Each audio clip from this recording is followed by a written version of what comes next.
I thought for today I would do a short video on basically I have been working on a fantasy series since 2012, so it's been about 14 years, and my debut for it is finally coming out in March 2026, and I thought I would tell you a little bit about what I've learned. One of the reasons I've spent 14 years on the book is because it is meant to be the first of a series. So I've been working on the first like 5 to 6 books, which is the whole thing, on and off over the past like decade and a half of my life. And so just a quick little like summary, just so that when I make references later, they kind of make sense, just because I will obviously be talking about my own experience, but tailored towards like a more broader view if you're somebody who has been working on a standalone, but particularly a series for a long time. So here is kind of the very short summary blurb. This is for my debut novel, Call of the Inference. Allie Haddon is tired of waiting to be believed in. As the infant of life, she's supposed to be one of Alvaskia's 8 admired reincarnated protectors, if she still had her powers. When the infant claiming ceremony comes to call, it seems she'll be left behind. Again. But when war is brought to her doorstep, all of the infants are thrust into a world of deceptive politics on a ticking time limit. 2 weeks to travel to the enemy capital and negotiate a peace treaty, or war will threaten their world like never before, whether they're ready for it or not. Joined by her embittered twin, Jamie, the infant of death, and her friend slash one-sided rival, the sweet-hearted infant of fire, Flames, a prodigy with a rare skill not seen for centuries, all three of them have demons to face in the city of Circdan, with danger lurking around every corner. To stop the war before it begins, Jamie must confront the monster who raised her, and Flames the shadows of a past she can't quite burn to ashes.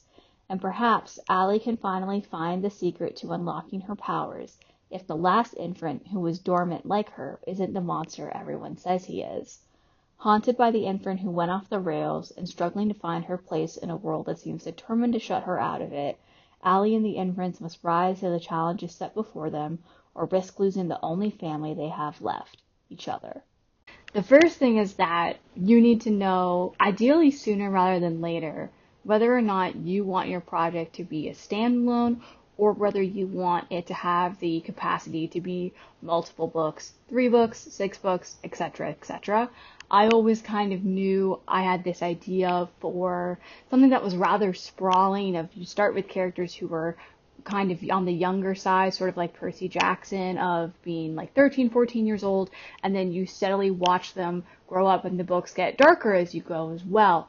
And the reason I say that it's good to know ahead of time is because you kind of need to be able to plant the seeds and leave things that are unresolved early on, so that then you have more places to go later. This could be, a city that your characters talk about in the first book, but you don't actually get to go to, and then you get to go to it in a future book. Or for the basis of like forming your main character, it could be thinking of things in terms of steps. So an example that I always think about, particularly when it comes to like therapy and mental health, just as a short example, is the idea of a lot of stories and people, they go to step 1. So they go into therapy and they're like, okay, like, what I need to learn is like, no one's mad at me, nobody hates me, like of just building that self-esteem and building that foundation. And that is super important to do, but that's step 1. Step 2 is, even if somebody's mad at you, even if somebody's upset with you, that's also not the end of the world. It happens. It's not ideal, but it's okay, right? And so figuring out what your character's step 1 is, of like, what do I want them to learn in this first book, while leaving room for other things, can be super helpful, right? Like, I'm even going to use Percy Jackson again as an example, because in the first book, Percy and Annabeth are both kind of figuring out, where do I belong? How do I think of my family? And those things aren't entirely resolved for them. However, those things are like, that foundation is laid, and then they get to go and look at other problems or other issues in the later books that feel like a natural expansion. So figuring out kind of your pile of rocks and whether or not you want to have more is really useful. You can absolutely figure that out in the writing process. You can start the book and maybe it's getting really long and you're like, oh, this should be a duology or something like that. Or you don't have to know maybe how much. Something that I found helpful for me, because I kind of knew that I always sort of wanted to have more than 3 books. That was always like in my head, was then figuring out, okay, well, what's my character, almost like going book by book, step by step. With book 1, she learns this, book 2, she learns that. And so that helped me kind of figure out, like, how many steps does she need realistically to like learn all the lessons that she needs to learn as she goes through her life, and also has this coming of age story. And I thought that was really useful. And then the second reason I think it's good to kind of know what you're thinking about and what you sort of want to do is that for me in my series, it also meant that then I knew I had a lot of room to play. So book 1 is very much you're sort of getting introduced to the world, and we're not going to too many different crazy locations. We're really only sort of in 3. And it's a more traditional kind of like questing narrative, because on the other hand, we have to understand and learn at least a little bit about all of the characters. So I have 7 kind of main central characters. They don't have POVs, only my core protagonist does, and I love her, but obviously that's also a restriction that I placed on myself, right? And so that means the first book is largely about her and her twin sister, and they have kind of a tumultuous relationship, and the twin sister's past as a child soldier. And then you also have my protagonist and her kind of like one-sided rival who's a bit more of a prodigy, and that really gets my protagonist in the gut because she is an unchosen one. And so I kind of knew that, okay, these are the 3 for this first book, and everyone's going to be more so in the background, and we might explore and have an interesting time, but we can explore them more later. I don't have to be doing everything at once. I have the room. And that was also very helpful because that helps you think about like your pacing and your length, and again, like how much you have to explain or how little, especially in fantasy, you can get away with explaining certain things, and kind of finding that balance. The third thing that I learned in working on the same project for 14 years was that I'm really glad that I started it young. I was 12 and I didn't have many writing inhibitions. I was like, everything I write is awesome on a certain level, right? Because I'm 12. But I also knew pretty early on that whatever I was writing in that moment was going to end up being wildly different from whatever the finished product was. I was 12. I wanted to be published at 30. I'm published about 4 years early. I'm turning 26. And so that's been an amazing journey. I'm very happy to be here. But the book has changed radically. And so I find that a lot of the things that I more stayed than maybe I thought it would. There are definitely concepts or things that I took out as I was going between drafts or iterations, and then I would put them back in, you know? So you never kind of like waste your ideas. It's really easy to feel like, oh, I wrote the first 2 books and then I started book 3. This is what happened to me. And then now I'm like, oh, I have to go back from scratch. And so now I'm like wasting, quote unquote, like 2.5 years of my life.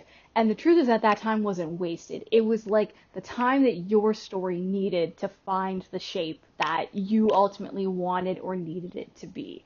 So you're never really like wasting things. And oftentimes what a lot of it is like you'll get your core concepts and then you'll just finesse. So the fourth thing that I learned was that I had kind of like 2 main iterations of the story. I had the one when I was 12 and I like named everything, but I had way too much in the world. I really had to like cull and trim it down. Like I had 13 characters running around and it was too much. But again, I kind of got to throw spaghetti at the wall and sort of see what I wanted to have and kind of try everything. So that was also a really good process.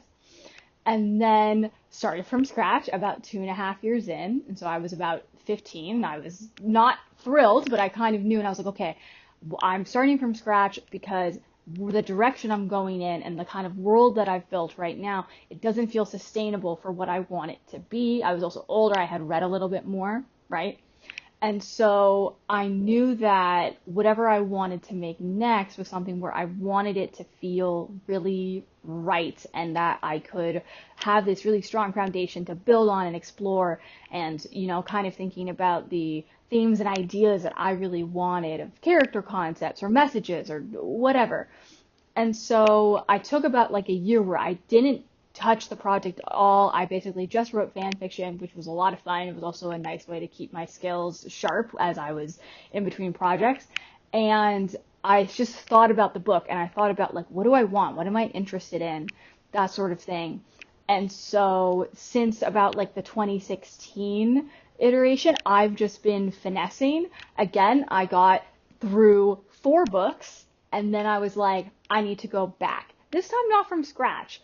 I would say 90% of the plot and like the character concepts and all that kind of stuff from the 2016 draft of book 1 is still here, right? So when I went back in like 2020, 2021, I was basically looking back at what I was writing when I was like 16, 17, and now I was like 22, 23, whatever, and kind of thinking, okay, I have more distance now, right, from like my protagonist age. I'm not 14 anymore. I'm not even 16 anymore. And then also thinking, okay, I really like this concept, so I want to like hammer it in further and make it stronger, right? And so you're going to have multiple iterations. You're going to have lots of stages where things naturally pivot, and that isn't something to fear. It's just something that makes it stronger. So, for example, originally in my fantasy world, group of chosen ones, right? And they're called infants, and originally it was hereditary. So infanthood, having that power set, would pass from parent to child. But being an infant is really dangerous. And so at first when I was a kid, that made sense to me. And then as I got a little bit older, I was like, all it would take is one infant dying for whatever reason, and people already try to kill them all the time. And they just maybe wouldn't have a kid, or I had realized that like I didn't want children, right? I was like, well, what happens when an infant doesn't have a kid? Then it would be over, right? And so that didn't really work in my head for how like limited my magic system was and how small my magic users group was, because it's only 8, right? And so I was like, okay, I need to do something else. And I thought back to the stories I loved, like Avatar: Last Airbender, and I was like, well, what if it was a reincarnation cycle? Then you wouldn't know when the next one is maybe going to show up. So there can be some fun tension. What sort of systems do the different countries have in place to try and like find the potential infants first, or within each other's borders or their own, right? And then that also let me then get creative. So I had like a character that originally was sharing space in the same timeline as my main character, and they were going to be like friends, right? And so then when I was doing my reincarnation, I was like, well, what if I took that character who I really enjoyed? I really, really liked her, and I liked what she represented in the story and everything there. And I was like, well, what if she is just the immediate past life? And then I get to explore that and talk more about generations and legacy and cycles. And so that all really appealed to me. So I guess maybe the fourth thing to learn is that you want to chase what you find most interesting, and that's naturally going to evolve over time. Ideas that you thought would work splendidly maybe don't work so well anymore, and that's totally normal and okay. Or again, I took stuff out. I remember I was working on my first chapter, and the 2016 draft had my main character climbing this regrettably tall fence that she should not have been climbing. And then I took it away when I went to do my like 2021 rewrites. I was like, no, like she's going to be in town because I want to have the mentor figure there and blah, blah, blah. And then I ended up going back after like another like 3-ish years to the fence idea, because I feel like when I was writing the one where she was in town, I was prioritizing world building, and I realized that what I wanted to prioritize, at least like for myself, not necessarily that it's better, but this was like what I felt was more important, was I wanted to prioritize getting people attached to my main character and feeling invested in her story, because it is so much a character kind of driven story at its core. And thus far, everyone I've had who's read it professionally has been like, hey, I really liked the main character. I was into her story right away. And so I was like, awesome, right? So that was something where I went back and rewrote my idea, and then I eventually ended up coming back to it. So you do get to also learn how to develop your gut. And I also think for number 5, maybe, that when you are developing such a long project, right? It's also really normal to feel, especially if it's multiple books, but even if it's one, it's normal to feel like you're lost. Like it's 2 a.m. and you're awake and you're like, this is bad actually, or is it even good? Do I need to start from scratch again? Whatever. To that I say, wait and see how you feel in the morning. You'll kind of know if you need to start from scratch. I had that like gut feeling of like, I really love this and I really love this idea, but I feel like I need to go back to the drawing board a bit. And if it's 2 a.m. talk, if it's not drawing board time, then don't listen to that little voice. Keep going, right? But it's really easy to get lost. And so I find that was really useful for me, was thinking about what I really enjoyed in my characters and my themes, and thinking about and finding ways for them to grow. So I feel like it took a few drafts for me to understand, and I was like 3 books in before I felt like maybe I fully understood all of the main characters the way that I wanted to. But then when I got to go back and rewrite, because again, 14 years of my life, it was something where I got to go back and write with all the knowledge I'd gleaned from the future installments. And that also made world building easier. So there were certain things that I would world build as I needed them. So I was like, oh, I need a special kind of chain that can stop an infant from using their powers. Otherwise, these kids are never going to be able to be contained in any real capacity, and that really lowers stakes. But that was something that I didn't necessarily need in the same way until later drafts. And so then when I was circling back to book 1, I was like, okay, well, they're going to know that this is a thing and that this exists. And then that can also help add stakes or develop a new plot point that wasn't here before. So you're always kind of working and building, and then you're just constantly circling back. And so I would say that if you were also working on something for an incredibly long time, first of all, kudos to you. I've been there. It's not easy. And I find that so much of writing is all of the stuff that our loved ones or readers or people in our lives maybe don't see, just how much work goes in, because it can be years and years of your life, right? And I think making sure that you enjoy all that private work, you enjoy all of those stages is really important. You should ideally be working towards something where this is the book that you had the most fun writing, where you were, excited for the chapters, excited for the ideas, maybe not for like every sentence, I don't love sometimes ending my chapters. I feel like they're wonky, or I don't love writing my transition sentences. But again, those are things where you can always circle back and finesse. So making sure that you are enjoying the first time through makes all the revising so much easier. And I'll also say that it makes the process more fulfilling, because you get to see how you're growing, and you get to see how your characters or your understanding of their world and our world and all that sort of stuff, how all of that is also operating and changing. And that can be really meaningful. So like, for example, when I was 16, I didn't know I was queer yet, but I was just starting to question. And at the time I decided, I really care about being a good ally and having representation. I should be making more of my characters queer, because back when I was 12, everybody was very cishet, because that's what I was familiar with. And so I got to kind of write and sort of explore on my own all these different ways of being a romantic, or being bi, or being non-binary or trans or whatever, and kind of explore those concepts. So then even when I came out steadily over the years as each of those things, I got to then circle back and see the ways that I was affirming myself without even realizing in those explorations and in those iterations of the characters. And so, for example, one of my characters, I realized that I was writing a very non-binary allegory for her, and she uses she, her, and he, him pronouns.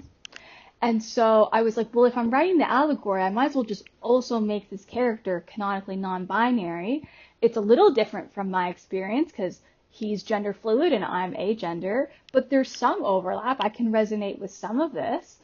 And so it was a really lovely thing to then get to come back and see the ways that younger me was processing and exploring things, and then now older me could draw on more personal lived experience. So I guess the final point of the video is that no time you spend on your series is wasted. Every year is worth it. Enjoy the process, trust your gut, have fun, take breaks, take long breaks. Come back to it. It will always be here for you. even when you're not ready for it, and it will always be here for you when you are. And I think that's wonderful. All right. Thank you for listening. And if you were interested in my project and in my fantasy series, feel free to check out my debut, Alwaskia Call of the Inference. It is out March 2026, and I'm very excited.